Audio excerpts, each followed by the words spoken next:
sini aku bakal bahas definisi dari protokol kesehatan. Jadi, protokol kesehatan adalah suatu aturan kesehatan dan ketentuan yang perlu diikuti oleh segala pihak agar dapat beraktivitas di luar ruangan secara aman pada masa pandemi COVID seperti saat ini. Assalamualaikum warahmatullahi wabarakatuh. Pada kesempatan ini saya akan membahas tentang protokol kesehatan. Jadi, protokol kesehatan adalah suatu aturan kesehatan dan ketentuan yang wajib ditaati oleh semua pihak agar bisa beraktivitas di luar ruangan secara aman pada masa pandemi COVID saat ini. Protokol kesehatan dibuat dengan tujuan agar masyarakat bisa beraktivitas dengan aman tanpa membahayakan kesehatan orang lain. Menerapkan protokol kesehatan pada saat pandemi seperti ini berguna untuk menekan penyebaran virus COVID-19. Seperti yang kita ketahui, virus COVID-19 ini dapat menyebar melalui percikan yang dikeluarkan hidung dan mulut yang jatuh dan menempel pada tangan, pada baju, pintu, dan tempat umum lainnya.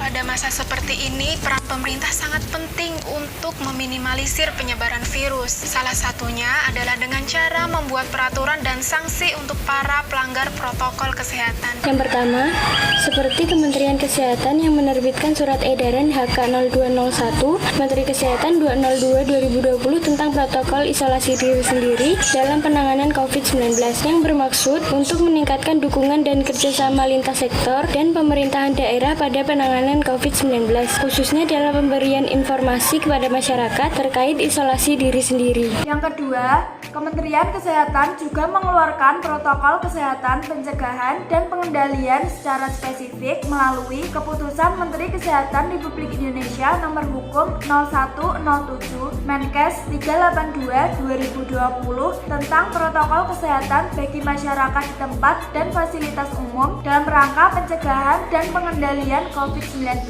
Dalam protokol kesehatan tersebut dipaparkan aturan-aturan yang perlu dilakukan oleh segala pihak yang berada di tempat atau fasilitas umum. Berikut adalah tempat dan fasilitas yang disebutkan. 1. Pusat perbelanjaan seperti mal dan pasar. 2. Restoran, rumah makan dan sejenisnya. 3. Penginapan, hotel dan sejenisnya. 4. Fasilitas dan kegiatan olahraga. 5. Moda transportasi. Selanjutnya yang ketujuh yaitu stasiun, terminal, pelabuhan, dan bandara udara. Yang kedelapan, lokasi daya tarik wisata. Yang kesembilan, jasa perawatan kecantikan atau rambut dan sejenisnya. Yang kesepuluh, jasa ekonomi kreatif seperti arsitektur, fotografis, periklanan, penerbitan, televisi, dan lain-lain. Yang kesebelas, kegiatan keagamaan di rumah ibadah. Dan yang terakhir, jasa penyelenggaraan event atau pertemuan. Pada setiap lokasi tersebut, aturan-aturan protokol kesehatan diperuntukkan bagi 3 pihak, yaitu pihak pengelola atau penyelenggara, penjual atau pekerja, dan juga pengunjung atau tamu. Setiap pihak memiliki perannya masing-masing, yaitu aturan bagi tiap pihak telah disesuaikan. Untuk pemilik maupun pengelola tempat umum atau tempat berkumpulnya masyarakat, untuk selalu memperketat mengingatkan tentang protokol kesehatan yang disarankan oleh pemerintah supaya penyebaran virus corona ini segera berhenti dan segera usai. Membentuk tim pencegahan COVID-19 di lokasi masing-masing untuk membantu pengelola dalam penanganan COVID-19 dan masalah kesehatan lainnya. Lokasi masing-masing dengan berbagai cara seperti pengaturan jarak, memberikan tanda khusus dan jaga jarak yang ditempati di lantai, dan lain sebagainya. Melakukan sosialisasi dan edukasi kepada para penjual atau pekerja tentang pencegahan penularan COVID-19 agar COVID-19 bisa dicegah dan tidak menyebar luas kemana-mana. 2.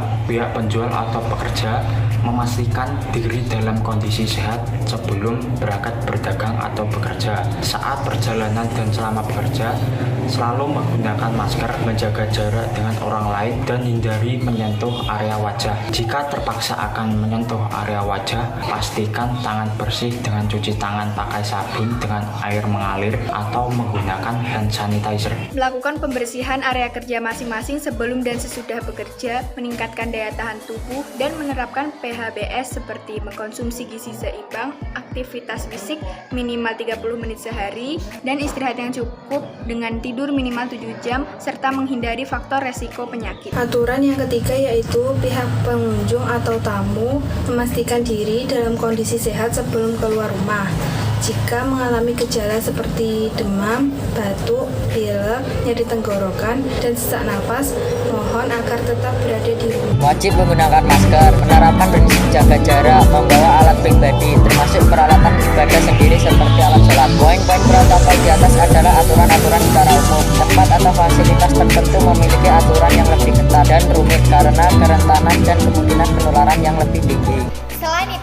para warga yang tetap ngayal dan tetap keluar rumah tanpa mengenakan masker, sarung tangan maupun membawa hand sanitizer, maka pemerintah mengeluarkan aturan yang dijadikan sebagai pedoman dan acuan untuk memberikan sanksi, yaitu terdapat dalam pasal 212 KUHP, 216 KUHP, dan 218 KUHP. Pasal 212 KUHP berisi barang siapa dengan kekerasan atau ancaman kekerasan melawan seorang pejabat yang sedang menjalankan tugas yang sah atau orang yang menurut kewajiban undang-undang atau atas permintaan pejabat memberi pertolongan kepadanya diancam karena melawan pejabat dengan pidana penjara paling lama 1 tahun 4 bulan atau pidana denda paling banyak Rp4.500. Oleh karena itu, kita harus patuh akan peraturan yang telah ditetapkan oleh pemerintah agar kita tidak terkena hukuman karena perbuatan yang telah kita buat. Pasal 216 ayat 1. Barang siapa dengan sengaja tidak menuruti perintah atau permintaan yang dilakukan menurut undang-undang oleh pejabat yang tugasnya mengawasi sesuatu atau oleh pejabat berdasarkan tugasnya. Demikian pula yang diberi kuasa untuk mengusut atau memeriksa tindakan pidana. Demikian pula barang siapa dengan sengaja mencegah, menghalang-halangi atau menggagalkan tindakan guna menjalankan ketentuan undang-undang yang dilakukan oleh salah seorang pejabat tersebut diancam dengan pidana penjara paling lama 4 bulan 2 minggu atau pidana denda paling banyak Rp9.000. Pasal 218 KUHP, barang siapa rakyat berkerumun dengan tidak sengaja jika diperintah 3 kali atau atas nama penguasa, maka akan diancam pasal pengelompokan dengan denda paling lama 4 bulan 2 minggu atau denda nominal Rp9.000. Tanggapan masyarakat dengan diadakannya protokol kesehatan yaitu masyarakat menerima dengan baik dan akan melaksanakan dengan baik pula. Namun, tanggapan mereka berbanding terbalik dengan apa yang mereka lakukan. Ada beberapa orang yang tidak menaati protokol kesehatan saat mesti keluar ruangan. Di antaranya, mereka masih enggan menggunakan masker saat pergi keluar rumah. Hal ini mengakibatkan terus meningkatnya kasus positif COVID-19 di Indonesia, dikarenakan masih banyak masyarakat yang belum sadar tentang pentingnya protokol kesehatan. Tim Komunikasi Gugus Tugas Percepatan Penanganan COVID-19 mengungkapkan 7 langkah protokol kesehatan bagi masyarakat yang hendak bepergian. Adapun 7 langkah protokol yang dimaksud adalah 1. Memastikan agar selalu menjaga kebersihan dan kesehatan diri. Apabila mengalami gejala seperti batuk, pilek, atau demam, baiknya tetaplah berada di rumah. Apabila mengalami gejala seperti nyeri tenggorokan atau bahkan sesak nafas, segera lakukanlah pemeriksaan. 2. Apabila hendak bepergian menggunakan transportasi umum, masyarakat disarankan untuk memilih transportasi umum yang berpenumpang terbatas. Yang ketiga, masyarakat wajib menggunakan masker saat melakukan perjalanan dan selama berada di moda transportasi.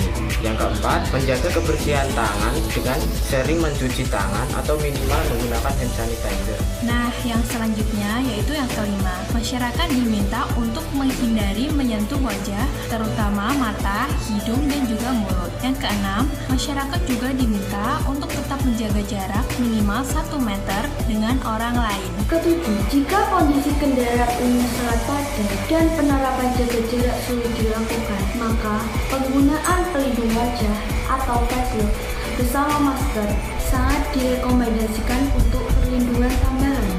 Menurut Dr. Kartini Syahir, antropolog dan penasihat untuk Asia Pacific Policy and Reconciliation Kementerian Luar Negeri, beradaptasi dengan kebiasaan baru bukanlah hal yang mudah, tentu butuh waktu. Namun, ada 5 hal positif yang bisa dirasakan dalam budaya Indonesia apabila penerapan protokol kesehatan jadi perilaku sehari-hari. Pertama, disiplin protokol kesehatan akan membuat gaya hidup bersih dan higienis menjadi budaya bangsa. Hal ini tentunya dapat mengurangi persentase dari penularan virus COVID-19. 2. Konektivitas masyarakat akan semakin tinggi karena mengoptimalkan dunia digital. Negara dengan lebih kurang 13.000 pulau ini akan sangat diuntungkan dengan adanya komunikasi melalui media digital. Kemudian, dunia juga menjadi lebih ramah lingkungan. Pembatasan mobilitas manusia berbanding lurus dan berkurangnya emisi kendaraan bermotor. Seluruh hal tersebut akan membuat pembangunan yang berkelanjutan. Penduduk yang sehat dan konektivitas tinggi merupakan cerminan kota masa depan. Terakhir adalah mengasah jiwa solidaritas dan gotong royong. Hal ini terlihat dari ratusan miliar rupiah donasi, puluhan ribu relawan, dan juga partisipasi masyarakat dalam beragam bentuk untuk saling membantu mengurangi dampak